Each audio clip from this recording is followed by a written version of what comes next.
Hello बच्चों, again हम लोग डाइजेस्टिव सिस्टम का पार्ट 2 पढ़ने जा रहे हैं। ठीक है, जिसमें मैं आपको टंग के बारे में डिटेल करूंगा, टंग का पूरा स्ट्रक्चर बताऊंगा। ठीक है, तो पार्ट 2 स्टार्ट करते हैं। और जैसा कि मैंने आपको पहले पार्ट 1 में भी डाइजेशन के बताया था कि मेरे पूरे नोट्स में आपको एनसीईआरटी मिलेगी। एनसीईआरटी का हर एक वर्ड, हर एक टर्म, पीछे की समरी तक मैंने अपने नोट्स में उसको इंक्लूड कर रखा है। तो आपको बिल्कुल भी एनसीईआरटी से दिक्कत नहीं पड़ेगी कि आपको एनसीईआरटी की लैंग्वेज नहीं समझ में आती थी। बहुत से बच्चों ने मुझे कमेंट करके ये बताया, ठीक है, कि एनसीईआरटी की लैंग्वेज उनको समझ में नहीं आती सर, तो उसको थोड़ा एक्सप्लेन करके मैंने हर एक टर्म, हर एक वर्ड को बहुत कोशिश की अपनी ओर से कि बहुत अच्छे से एक्सप्लेन कर दूं, ताकि आप जब भी एनसीईआरटी का एक भी पेज पलटो तो आपको उसके बारे में सारी बातें पता लगने लगे। ठीक है ना, तो बढ़िया से बैठ के बिंदास तरीके से आप जल्दी पढ़िए। ठीक है, मैं डॉक्टर नीतीश शर्मा, ठीक, और डाइजेशन का हम लोग पार्ट 2 पढ़ने जा रहे हैं, जिसके अंदर हम लोग क्या पढ़ेंगे, टंग के बारे में। ठीक है भाई, तो लेट्स स्टार्ट टंग। अच्छा, टंग के लिए हम लोग एक वर्ड यूज करते हैं, ग्लॉसा। तो मेडिकल टर्मिनोलॉजी में जब भी ग्लॉसा टर्म आ जाए, इसका मतलब क्या होगा, टंग। तो आप ध्यान रखिए, देखिए जूलॉजी हो या बॉटनी, कोई भी चीज पढ़ने के लिए ना आपको सबसे इंपॉर्टेंट दो चीजें, एक उसका टर्म का मतलब, और दूसरा जो है आपको मालूम होना चाहिए डायग्राम। अगर ये दो चीजें याद है तो चाहे आप यहाँ पे चाहे मेडिकल कॉलेज में, दोनों ही जगहों पे कभी भी आपको समझने में कोई दिक्कत नहीं पड़ेगी। ठीक है भाई, तो इसलिए टंग का मतलब क्या होता है, ग्लॉसा। तो जब भी कहीं पे वर्ड आए ग्लॉसा, इसका मतलब क्या हो जाएगा, टंग। ठीक, अब टंग बनाती क्या है, तो टंग बनाती है नीचे का पार्ट बनाती है, यानी base of the buccal cavity, base of buccal cavity बनाती है। ठीक भाई, फिर उसके बाद आप ध्यान दीजिए, तो टंग हमारी आगे से क्या होती है, फ्री रहती है, मुंह करा पड़ा हूं मैं, और पीछे से क्या होती है, फिक्स्ड। तो फिर इसे कहां से होती है, पीछे से, यानी पोस्टीरियर एंड से, और आगे से क्या होती है, फ्री। फ्री होती है एंटीरियर एंड से, आगे से।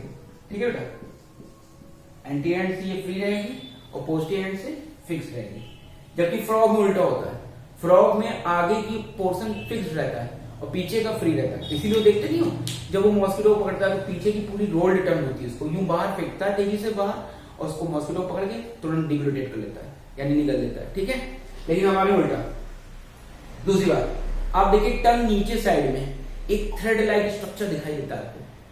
ठीक है, अच्छा, ग्लॉसा टर्मिनोलॉजी भी और लिंगुआ टर्मिनोलॉजी भी, ये दोनों किसके लिए वर्ड यूज करते हैं हम लोग, टंग के लिए, चाहे ग्लॉसा है चाहे लिंगुआ है। तो नीचे जो थ्रेड लाइक स्ट्रक्चर होता है, ठीक, तो tongue connect with buccal cavity by thread like structure known as, ये के अपॉन ही मतलब नोन एज है मेरा। ठीक है भाई, नोन एज लिंगुअल फ्रेनुलम। क्या बोलते हैं, लिंगुअल, क्योंकि लिंगुआ किसके लिए वर्ड यूज करते हैं, टंग के लिए। तो मेरी बात, और फ्रेनुलम का मतलब होता है थ्रेड, तो लिंगुअल फ्रेनुलम। तो थ्रेड लाइक जो स्ट्रक्चर दिखता है आपको टंग के नीचे, ठीक, टंग अपनी, सबके बाद अपनी अपनी पर्सनल टंग, अपनी अपनी टंग देखना, मैं क्या मुंह खोल के थोड़ी दिखाऊंगा। ठीक है भाई, तो टंग के नीचे जो थ्रेड लाइक स्ट्रक्चर उसको बोलते हैं लिंगुअल फ्रेनुलम, जो उसको अटैच करता है बक्कल कैविटी के बेस से। ठीक बेटा, इतनी बात समझ में आ रही है सबको। अब इसके थोड़ा सा डायग्राम पे आते हैं, है ना, नोट कर लिया था क्यों भाई, ठीक। तो डायग्राम पे आते हैं हम लोग। डायग्राम इंपॉर्टेंट है, जैसे कि मैंने आपको बताया बायो में इंपॉर्टेंट क्या होता है, डायग्राम और टर्म। तो अगर हम डायग्राम बनाते हैं, कोशिश करते हैं प्यारा सा डायग्राम बनाने की।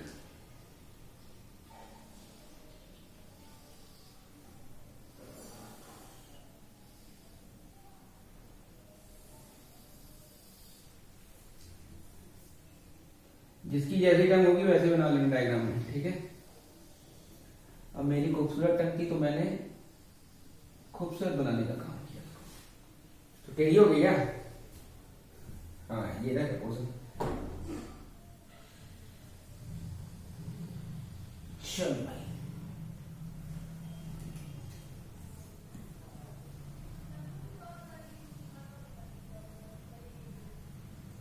ठीक है भैया। अब इसको थोड़ा ड्रॉ करते हैं फटाफट। कुछ स्ट्रक्चर एम्ब्रियोनिक स्टेज में टंग में रहते हैं केवल, उसके बाद वो हट जाते हैं।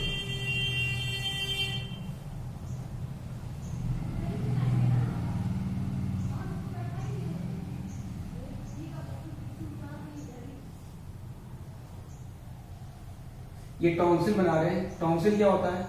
Aggregate form of lymphoid tissue. Lymphoid tissue जब एक साथ इकट्ठा हो जाते हैं तो उसको हम लोग क्या बोलते हैं बेटा? टॉन्सिल। ठीक है, तो ये टॉन्सिल है, टंग पे प्रेजेंट है, लिंगुअल टॉन्सिल बोल देते हैं। फेरिंग रीजन में है ये एक्चुअली में। ठीक है, फिर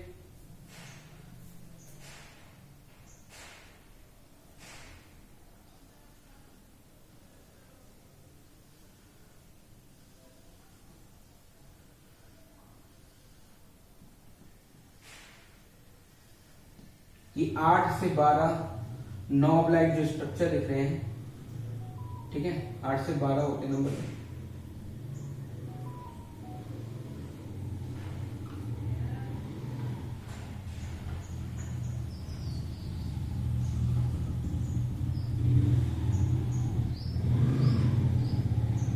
इन 9 ब्लैक स्ट्रक्चर को हम लोग बोलते हैं, अभी बताएंगे सारी चीजें।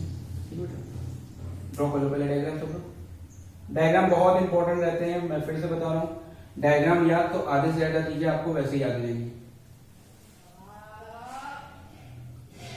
ठीक है भैया, तो आप थोड़ा सा ध्यान देंगे डायग्राम पे तो आपको सारी चीजें अपने आप से याद होती हैं।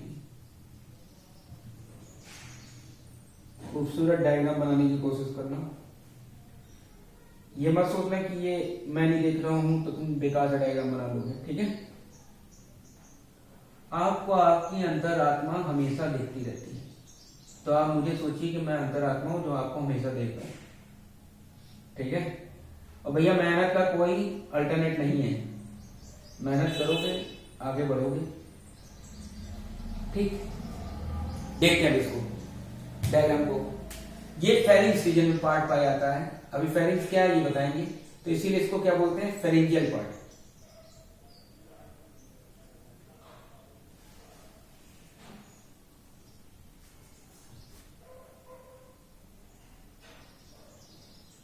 Pharyngeal part. ठीक बेटा, और ये वाला जो पार्ट है ये ओरल कैविटी में होता है, तो इसको क्या बोलते हैं हम लोग? Oral part. ठीक, अब ये जो टॉन्सिल्स हैं ये आ गए फेरिंक्स रीजन में। ठीक है, अब आप देखिए, ध्यान दीजिए, जो टंग है वो 2 पार्ट में डिवाइड है इस बाइफर्केशन के थ्रू। ये जो बाइफर्केशन है और ये जो है, तो इसको हम लोग बोलते हैं, ये जो बीच में देखो, बायो में जब भी कहीं पे वर्ड आए फोरामेन, क्या कौन सा वर्ड आ जाए? फोरामेन। फोरामेन का मतलब हमेशा क्या होता है? ओपनिंग। क्या होता है बेटा? ओपनिंग। तो जब भी टर्मिनोलॉजी फोरामेन आ जाए तो फोरामेन मतलब ओपनिंग, कहीं पर भी। ठीक, तो फोरामेन, कोई भी फोरामेन मतलब क्या हो जाएगा? ओपनिंग। अब दोबारा मैं तुमसे पूछूंगा, ठीक है ना, कि फोरामेन का मतलब क्या होगा? ओपनिंग। ठीक, अब ये फोरामेन है, एम्ब्रियोनिक स्टेज में होता है जब बच्चा मम्मी के पेट में रहता है। ठीक है, तो हम लोग इसको बोलते हैं फोरामेन सीकम। क्या बोलते हैं? Foramen caecum. अब ध्यान दीजिएगा मेरी बात को, सीकम टर्मिनोलॉजी जनरली हम लोग इंटेस्टाइन में यूज करते हैं, caecum colon rectum which is a part of the large intestine. But यहां पे foramen caecum is not present in large intestine. आपसे क्वेश्चन पूछा है कि फोरामेन सीकम कहां प्रेजेंट होता है, तो आंसर क्या तो उसका? टंग में। कब? During embryonic stage. और फिर ये जो पार्ट है जो डिवाइड कर रहा था टंग को 2 पार्ट में, ये इन्वर्टेड वी शेप्ड का एक सल्कस। सल्कस मतलब होता है डिप्रेशन। सल्कस का मतलब क्या होता है? डिप्रेशन। ठीक है, सल्कस टर्मिनालिस इसको बोलते हैं। ठीक है, सल्कस का मतलब डिप्रेशन और इसको बोलते हैं सल्कस टर्मिनालिस। बात क्लियर होती है मेरी सबको? ठीक, तो सल्कस टर्मिनालिस एक इन्वर्टेड वी शेप का डिमार्केशन है। ठीक है, जो कि टंग को 2 पार्ट में डिवाइड करता है। ये तो होगी बेसिक स्ट्रक्चर टंग की। ठीक है, अब देखो एनसीईआरटी ने ना बड़ा कॉन्साइज कर रखा है, तो आपको कुछ भी नहीं पता लगेगा अगर मैं थोड़ा भी नहीं बताऊंगा, इसीलिए कुछ जगहों पे मैं इलॉबरेशन कर रहा हूं। ठीक है, लेकिन बहुत ज्यादा इलॉबरेशन नहीं कर रहा हूं, पहले बहुत ज्यादा इलॉबरेट करता था इन्हीं सब चीजों को। ये जो है ये पेप्ला है। अब 4 तरह के पेप्ला होते हैं ओरल पार्ट में। आप 4 तरह के स्ट्रक्चर अलग अलग देख लो। पहला पेप्ला का नाम है सर्कमवेलेट। क्या नाम है? सर्कमवेलेट।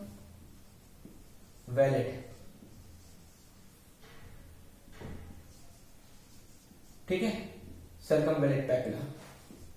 पेप्ला क्या होते हैं? एलिवेटेड स्ट्रक्चर्स होते हैं, ठीक है, जो कि प्रेजेंट होते हैं at upper surface of the tongue. Elevated structure which is present at upper surface of the टंग। ये जो है ये फोलिएट पेप्ला कहलाते हैं। फोलिया का मतलब होता है, अच्छा, सर्कमवेलेट पेप्ला कैसे दिखाई देते हैं? नॉब से देखिए। फोलिएट पेप्ला जो होते हैं वो आपको दिखाई देते हैं, फोलिया का मतलब होता है लीफ शेप, तो ये लीफ शेप के दिखाई देते हैं। ये अर्ली चाइल्डहुड स्टेज में डीजनरेट हो जाते हैं। अब इन सबके बारे में कहानी नहीं पूछी जाती, मैं तुमको थोड़ी बहुत कहानी जो बता रहा हूं वो डायग्राम में बताऊंगा, ठीक है। तो फोलिएट पेप्ला क्या होते हैं? लीफ शेप्ड के होते हैं, जो कि अर्ली चाइल्डहुड स्टेज में यानी बचपन में डीजनरेट कर जाते हैं। सर्कमवेलेट पेप्ला ही रहते हैं हमारे में लास्ट टाइम तक, ठीक है। सर्कमवेलेट पेप्ला ये नॉब शेप्ड के होते हैं, 8 to 12 नंबर होते हैं। फिर तीसरा पेप्ला ये वाला है, इसको हम लोग बोलते हैं, अब ये आपको फिलामेंट जैसा दिख रहा है तो इसको बोलते हैं फिलामेंटस पेप्ला।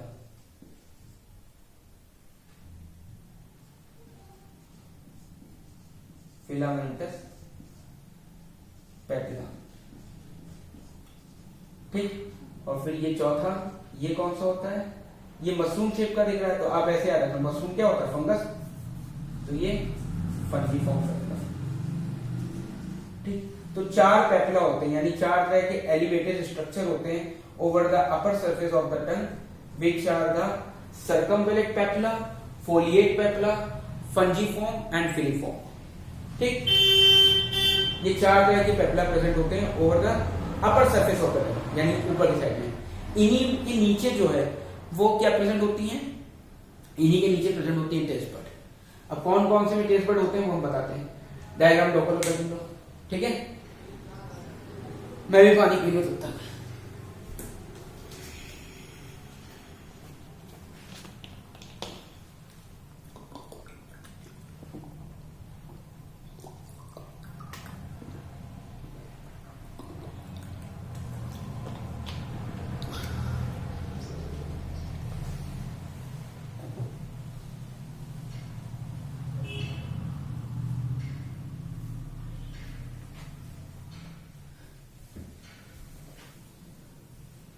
ठीक, तो डायग्राम ड्रॉ कर लिया हमने, ठीक। तो 4 तरह के पेप्ला होते हैं, सर्कमवेलेट, फोलिएट, फिलामेंटस एंड फंजीफॉर्म, जिसमें से एक अर्ली चाइल्डहुड स्टेज में डीजनरेट, ये वाला कोई काम का ही नहीं होता है। फिलामेंटस पेप्ला सबसे ज्यादा होते हैं लेकिन कोई काम का नहीं, ठीक है। तो सवाल ये है कि फिर इतने ज्यादा हैं क्यों? तो ये एक्चुअल में इन्हीं के ऊपर, मतलब इन्हीं में पाई जाती है पेन रिसेप्टर साइट्स। वो पेन रिसेप्टर साइट्स काम क्या करती हैं?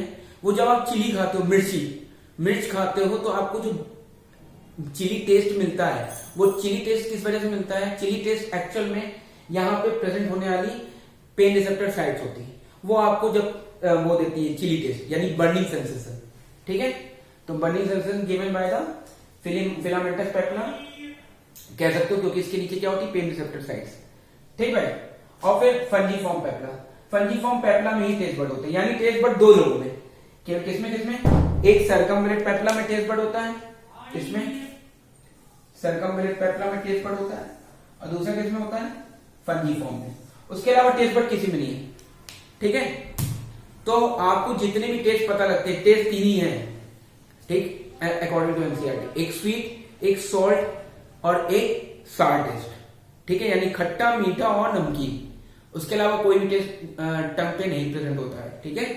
तो इतना डायग्राम में समझ में आ रहा है। मैं एक छोटा सा डायग्राम और दिखला रहा हूं टेस्ट की वजह से बस, और फिर इसको टंग को कंप्लीट करेंगे, यानी पार्ट 2 डाइजेस्टिव सिस्टम का कंप्लीट करते हैं, ठीक है।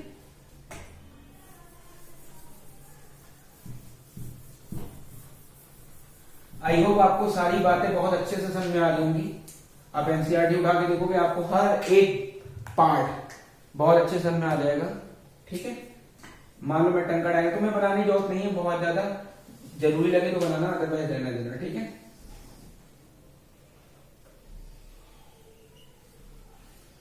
इतनी चीज अभी पढ़ी तुमने, इसमें ये पढ़ा तुमने सल्फर टर्मिनलिस है फोरामेन सीका। अब यहां पर जो होता है, यहां पे होता है बीटर टेस्ट। कौन सा टेस्ट? बीटर, जो आपको कड़वा लगता है कोई भी चीज। यहां पे होता है सार टेस्ट, ठीक है, सार टेस्ट। फिर यहां पर आगे साइड में होता है पूरा सॉल्टी, बीच में तो फिलिप फॉर्म पे अप्लाई होता है, उनमें टेस्ट बट होता ही नहीं। तो ये कौन सा है? सॉल्टी। और बिल्कुल टिप पर जो होता है वो होता है स्वीट टेस्ट, यहां पर, ठीक है, जो रेड कलर से मैंने बनाया है, this is the sweet taste, ठीक है बेटा।